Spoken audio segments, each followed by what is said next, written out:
জনপ্ৰিয় কণ্ঠশিল্পী নৱপ্ৰজন্মৰ হিয়াৰা মথু। জুবিন গাৰ্গ কেৱল এটা নাম নহয়, অসম আৰু অসমীয়াৰ বাবে জুবিন গাৰ্গ হৈছে এটা সাহস। এটা কণ্ঠৰ নাম জুবিন, এটা আৱেগৰ নাম জুবিন, এক অনুপ্ৰেৰণাৰ নাম জুবিন, বিধ্বস্ত জীৱনত নতুন বৰষা নমোৱা এটি আশাৰ নাম জুবিন।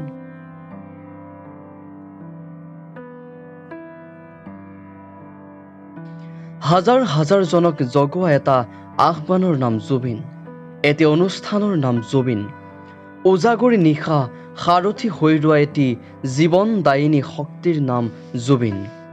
জুবিনৰ বাবে উপমাৰ শেষ নাই।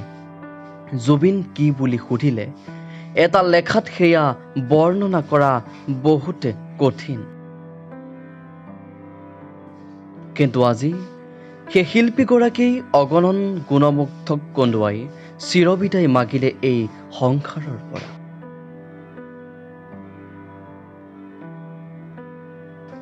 অসম আৰু অসমীয়াক মৰি মুজি ভাল পোৱা জুবিন গাৰ্গে অকাল মৃত্যুক সাৱটি ল'লে সুদূৰ ছিংগাপুৰত। এনে এটা খবৰৰ বাবে হয়তো কোনোজন অসমীয়াই কেতিয়াও অপেক্ষা কৰা নাছিল।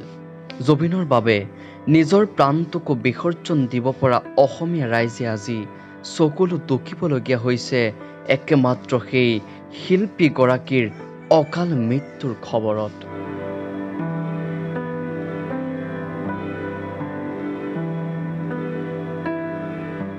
নমস্কাৰ বন্ধু বান্ধৱীসকল, আমাৰ ইউটিউব চেনেললৈ সকলোকে স্বাগতম জনাইছোঁ।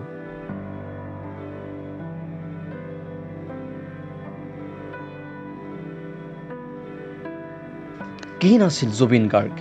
একাধাৰে কণ্ঠশিল্পী, সুৰকাৰ, গীতিকাৰ, অভিনেতা, পৰিচালক, আবৃত্তিকাৰ, সকলোৰে ঊৰ্ধত এজন মানৱতৰদী ব্যক্তি।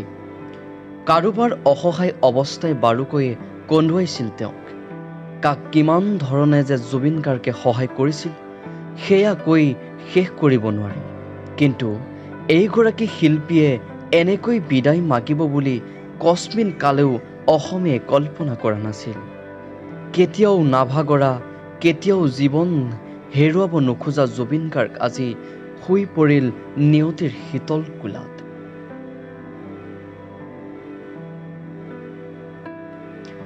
জুবিন গাৰ্গৰ জন্ম হৈছিল 1972 চনৰ 18 নৱেম্বৰত মেঘালয়ৰ তুৰাত।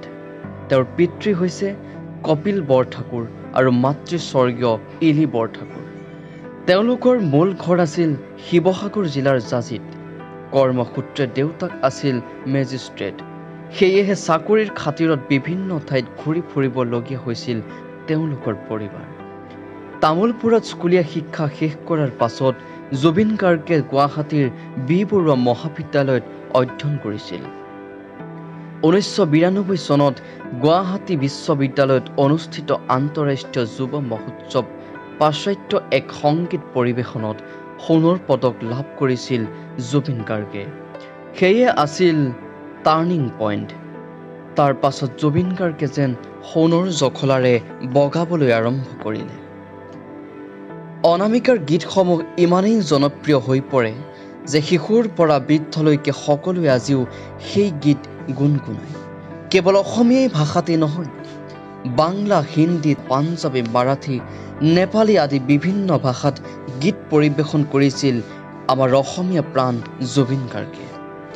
তাৰোপৰি অসমীয়া বিভিন্ন জনগোষ্ঠী ভাষা যেনে বড়ো, কাৰ্বি, মিচিং, ৰাভা আদিবাসীৰ ভাষাতো জুবিন গাৰ্গে অলেখ গীতত কণ্ঠ নিগৰাইছিল।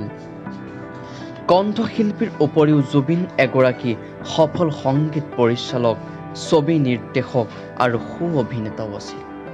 জুবিনৰ প্ৰথমটো হিন্দী গান ইয়ালিয়ে বলিউডত সৰ্ববৃহৎ ৰেকৰ্ড গঢ়িবলৈ সক্ষম হৈছিল। জুবিন এগৰাকী সমাজকৰ্মী। কলাগুৰু আৰ্টিষ্ট ফাউণ্ডেশ্যন নামৰ সংস্থাটোৰ তেওঁ এগৰাকী মূল অংশীদাৰ। এই সকলোবোৰৰ উপৰিও জুবিন এগৰাকী ফুটবল প্ৰেমী হোৱা হেতুকে সময়ে সময়ে তেওঁ ফুটবল খেলা পৰিলক্ষিত হয়। 2002 চনত গোলাঘাট নিবাসী এগৰাকী ফেশ্বন ডিজাইনাৰ গৰিমা শইকীয়াৰ সৈতে বিবাহ পাশত আবদ্ধ হয় জুবিন গাৰ্গ। সংগীত পৰিচালক হিচাপে জুবিন গাৰ্গে জনপ্ৰিয় কথাছবি হিয়া দিয়া নিয়া, তুমি মোৰ মাথো মোৰ, শেষ উপহাৰ আদি প্ৰায় ২৬খন ছবিত কাম কৰিছে। অভিনেতাও হিচাপে জুবিনে মন যায় তুমি মোৰ, মাথো মোৰ, দীনবন্ধু, প্ৰিয়াৰ প্ৰিয়, অহেতুক, মিছন চাইনা, কাঞ্চনজংঘা আদি ছবিত কাম কৰিছে। জুবিন গাৰ্গৰ গীত মানেই যেন এক অনুপ্ৰেৰণা। তেওঁৰ গীতত আছিল মাটিৰ গোন্ধৰ পৰা ডাৱৰৰ কোমলতালৈ বিভিন্ন পৰশ। তাৰোপৰি ছবি পৰিচালক, অভিনেতা হিচাপেও জুবিনৰ খ্যাতি আছিল। তেওঁৰ অভিনীত মন যায় আজিও জনপ্ৰিয়তাৰ শীৰ্ষত। আচলতে জুবিন গাৰ্গ এখন লিখি শেষ কৰিব নোৱাৰা উপন্যাসৰ দৰে। তেওঁৰ কাহিনী লিখি অন্ত কৰিব পৰা নাযায়। প্ৰাণৰ শিল্পীগৰাকীক ঘেৰুৱাই আজি উকা হৈ পৰিছে অসমীয়াৰ হৃদয়।